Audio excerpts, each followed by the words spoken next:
Hey, good morning my dear friends and students. I am Sadna and all of you enjoying mathematics and science with me. नेहमीप्रमाणे enjoy करताय maths आणि science. आपण बघत आहोत practice set 8.2 चे काही examples राहिलेले आहेत ते कव्हर करणार आहोत आपण आजच्या व्हिडिओमध्ये. So student, this is the next question in your practice set. Next question आहे, चला आपण फटाफट रीड करू आणि सॉल्व्ह करूया. Find the length of diagonal of square with a side 8 centimetre. आता स्क्वेअरच्या सुद्धा तुम्ही सगळ्या प्रॉपर्टीज शिकलेल्या आहात. आपण जर डायग्राम काढून घेतली तर डायग्राम काढल्यानंतर आपल्याला जे सोल्युशन आहे ते पटकन सापडणार आहे, म्हणून आपण एक स्क्वेअर काढून घेऊया.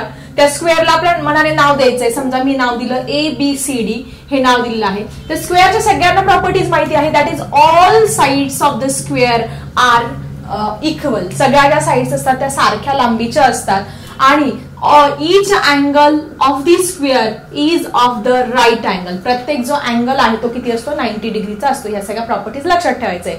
Find the length of diagonal. मग त्यांनी आपल्याला ह्या डायगोनलची जी लेंथ आहे ती विचारलेली आहे. Diagonal of a square with a side 8 centimetre. Side दिलेली त्यांनी 8 सेंटीमीटर. मग आता तुम्ही एकच साइड दिलेली आहे म्हणून घाबरून जायचं नाही. तुम्हाला सगळ्यांना प्रॉपर्टी जर माहिती असेल की ही जर एक साइड 8 सेंटीमीटर आहे तर तुम्हाला सगळ्यांना माहिती ऑल साइड्स आर इक्वल. मग ही 8 सेंटीमीटर आहे, therefore this is also 8 centimetre, this is also 8 centimetre and this is also 8 centimetre. Okay, मग सगळ्या साइड्स पण मिळालेला आहे. आता फक्त आपल्याला काय करायचं आहे, याचा डायगोनल फाइंड करायचा आहे. मग आता हा जो ट्रायंगल इथे तयार झालेला आहे दिसतोय तुम्हाला सगळ्यांना, हा जो ट्रायंगल तुम्ही जर व्यवस्थित ऑब्झर्व केला, व्यवस्थित तुम्ही जर बघितला तर काय दिसतोय तुम्हाला, this is a right angle triangle. काय दिसतोय, हा 90 अंशाचा त्रिकोण दिसतोय, म्हणजे काटकोन त्रिकोण तयार झाला आहे. मग काटकोन त्रिकोण तयार झालेला दिसला की आपल्याला कोणतं थेरम वापरायचं लक्षात ठेवायचं. तिथे जास्त विचार करायचा नाही. तुम्हाला काटकोन त्रिकोण दिसला की तिथे थेरम ऑफ पायथागोरस हे वापरून द्यायचं आणि तुम्हाला आन्सर हे मिळणार आहे. मग तुम्ही बघा, हा काटकोन त्रिकोण hypotenuse square is equal to side 1 square plus side 2 square. हा 90 डिग्रीचा तुमचा अँगल पण आहे. ठीक आहे, सो आपण इथे काय करणार आहोत, यूज आपलं Pythagoras theorem. So here in triangle ABC, angle ABC is equal to 90 degree. Therefore we use here by using which theorem, by using theorem of Pythagoras. पायथागोरसचा थेरम आपण यूज करणार आहोत by using theorem of Pythagoras. मग पायथागोरसचा theorem माहिती तुम्हाला, side hypotenuse square is equal to side 1 square plus side 2 square. मग direct लिहूया. हायपोटेनस कुठला आहे तुमचा, AC स्क्वेअर. साइड 1 घेतली समजा AB square is equal to BC square. आता याच्यामध्ये काय करणार आहे आपण, फक्त व्हॅल्यू पुट करणार आहे. AC स्क्वेअर माहिती का तुम्हाला, नाही. मग AC स्क्वेअर तसंच तसं लिहून घ्या. AB स्क्वेअर किती आहे, 8 स्क्वेअर आणि पुढचा BC पण काय आहे, 8 स्क्वेअर. सो 8 चा स्क्वेअर किती येणार आहे, 8 8 जा 64, दुसऱ्या 8 चा पण 64 आणि या दोघांची जर ऍडिशन तुम्ही केली तर 4 + 4 8 आणि 6 + 6 किती झाले, 128. मग जर तुम्ही 128 इथे ऑब्झर्व केला स्क्वेअर रूट घेण्यासाठी तर 128 कसलाही स्क्वेअर नाहीये. मग आपल्याला इथे जरा वेगळी ट्रिक यूज करावी लागणार आहे. आता सगळ्यात पहिली स्टेप लिहून घेऊया. By using square root of both side. या ज्या स्टेप्स आहे या तुम्हाला 10वीला तशा वापरायच्या आहे, त्याच्यामुळे या स्टेप्स नीट समजून घ्या. ठीक आहे, मग आता AC स्क्वेअरचं स्क्वेअर रूट काढल्यानंतर AC मिळालं आणि याचं 128 अशा पद्धतीने आपण स्क्वेअर रूट हे काढणार आहोत. काढल्यानंतर मग आता बघा इथे काय करणार आहोत आपण, AC आणि 128 आपण इथे फॅक्टर पाडणार आहोत. मग आता 128 कशाचा स्क्वेअर नाहीये. मग अशा वेळेस काय करणार तुम्ही, तर अशा वेळेस तुम्ही काय करायचे, ही लॅडर मेथड शिडी पद्धत यूज करायची आणि त्याच्यानुसार असे फॅक्टर्स पाडायचे की त्याच्यामधली जी एक संख्या आहे तिचं वर्गमूळ निघेल, अशा पद्धतीने फॅक्टर पाडायचे. आलं लक्षात. ज्यावेळेस वर्गमूळ निघत नसेल त्यावेळेस ही ट्रिक इथे यूज करायची. मग शेवटी 8 आहे म्हणून आपण 2 ने भाग देऊया. 2 1 जा 2, 2 6 जा 12 आणि 2 4 जा 8. मग आता 64 इंटू 2 केल्यानंतर काय येणार, तुमचे 128 येणार आहे. 64 इंटू 2 केल्यानंतर, मग आता 64 इंटू 2 केल्यानंतर मी असं का लिहिलं, कारण 64 कोणाचा तरी वर्ग आहे. कोणाचा, 8 8 जा 64, 8 8 64, म्हणजे 64 कोणाचा तरी वर्ग निघतोय म्हणून मी ते 64 इंटू 2 लिहिलं. मग आता 64 ह्याचा स्क्वेअर आहे, सो 8 चा. मग ह्या 64 ला इथे लिहायचं नाही, त्याच्याऐवजी 8 ला बाहेर काढायचं आणि मध्ये काय राहिला तुमचा रूट 2 राहिलेला आहे शिल्लक. सो आय थिंक तुम्हाला ही स्टेप परत एकदा समजावून सांगते. 64 का ह्याचा स्क्वेअर आहे 8चा, म्हणून 64 ऐवजी आपण 8 लिहिले बाहेर आणि √2 मध्ये राहून दिले. सो अशा पद्धतीने आपल्याला हायपोटेनस AC काढायला लावला होता. AC मिळाला आहे 8√2. ठीक आहे. So find the length of diagonal. Therefore diagonal आणि हायपोटेनस सेम आहे. Therefore the length of diagonal of square is equal to काय आलं आपलं 8√2 सेंटीमीटर. अशा पद्धतीने आपल्याला मिळालेला आहे. एक्झामला 2 मार्क्ससाठी किंवा 3 मार्क्ससाठी हा क्वेश्चन विचारला जाऊ शकता. फक्त प्रॉपर्टीज स्क्वेअरच्या व्यवस्थित लक्षात ठेवा, म्हणजे तुम्हाला एक्झाम्पल इझिली सॉल्व्ह करता येणार आहे. So student, let's see the last example of this practice set. So student, this is the last example in your practice set 8.2. 8.2 मधलं हे आहे शेवटचं एक्झाम्पल. त्यानंतर आपला प्रॅक्टिस सेट इथे संपणार आहे. तर काय आहे example? Measure of one angle of rhombus. आता रोम्बस सगळ्यांना माहिती आहे. Rhombus means the quadrilateral which having all 4 sides equal. ज्याच्यामध्ये सगळ्या साइड्स काय असतात? इक्वल असतात, सारख्या लांबीचे असतात. त्याला काय म्हणत असतो आपण? रोम्बस अशा पद्धतीने म्हणत असतो. मग आपण मी तुम्हाला सांगितलं आहे डायग्राम काढल्यानंतर कॅल्क्युलेशनला सोपं जातं म्हणून डायग्राम काढून घेतली. मग measure of one angle of rhombus, एक अँगल दिलेला आहे. समजा आपण हा अँगल घेऊया की हा अँगल दिलेला आहे 50 डिग्री.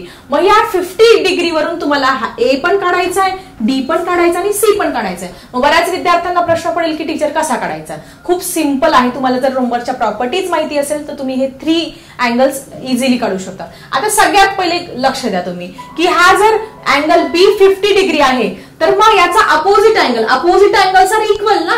मग हा बी जर 50 डिग्री आहे तर तुमचा डी पण किती येणार आहे? 50 डिग्री हा येणार आहे. म्हणजे पहिला अँगल तर तुम्हाला मिळाला. मग आता हा दुसरा कसा फाइंड करायचा ते पण सांगते. मग आता हे तुम्हाला फक्त लिहिता पण आलं पाहिजे व्यवस्थित. सो इन क्वाड्रिलॅटरल और इन रोम्बस ABCD, ओके, याच्यामध्ये आपण काय केलेलं आहे?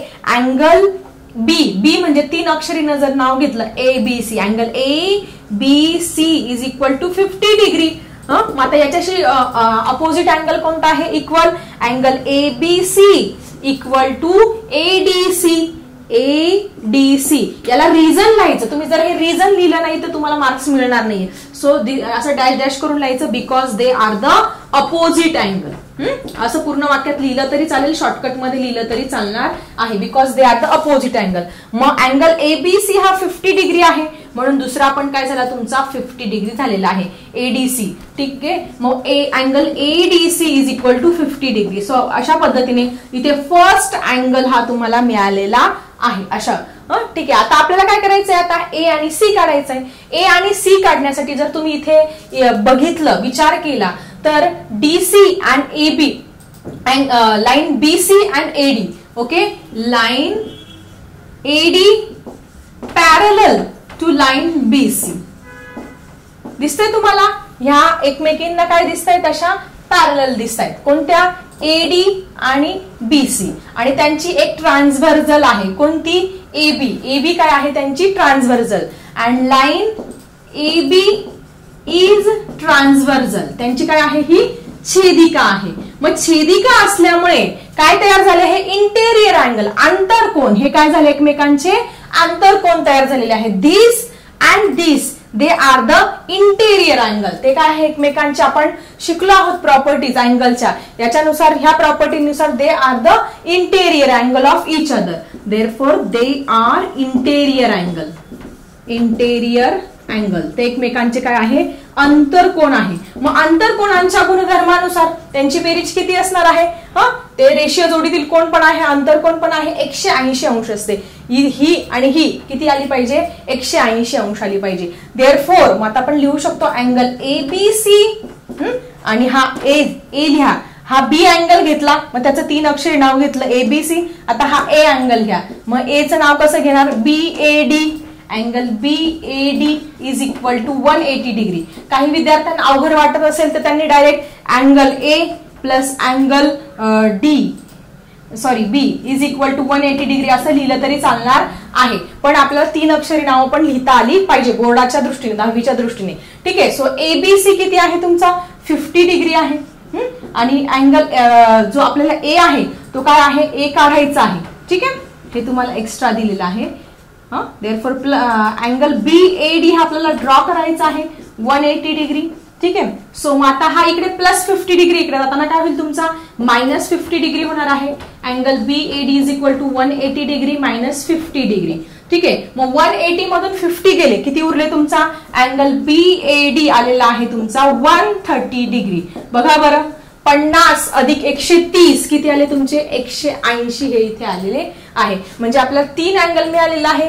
याच्यावरून अपोजिट हा काढला, याच्यानंतर हे इंटेरियर अँगलचं थेरम इथे वापरलं. 180 बेरीज असते म्हणजे 50 मध्ये किती मिळवल्यानंतर 180 येणार आहे 130 मिळवला येणार आहे. मग आता हा मिळाल्यानंतर हा काढणं किती सोपं आहे, because they are the opposite angle. मग हा 130 आहे, मग त्याच्या अपोजिट पण काय येणार आहे तुमचा 130 येणार आहे. ठीक आहे. देअरफोर मग आता आपण जाऊया पुढच्या अँगल कडे. हा आपल्याला नेक्स्ट अँगल पण मिळालेला आहे. फर्स्ट मिळाला, सेकंड मिळाला, आता आपल्याला थर्ड अँगल कडे जायचं आहे. Therefore angle BAD congruent equal angle which C.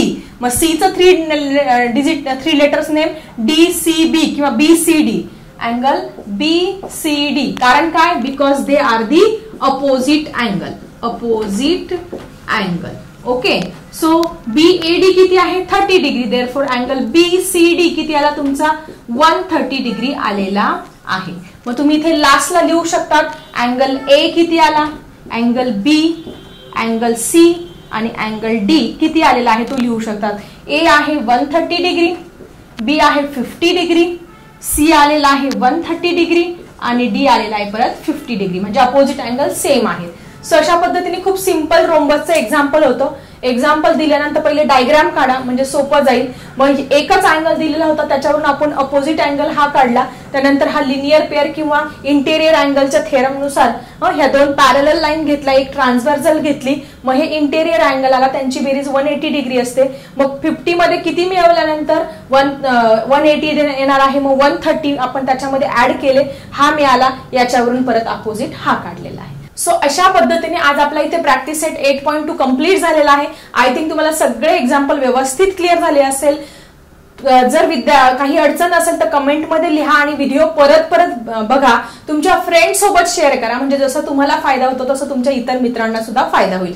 चला भेटूया अशाच इंटरेस्टिंग टॉपिकसह नेक्स्ट व्हिडिओमध्ये. आता मी थांबते. Bye everyone.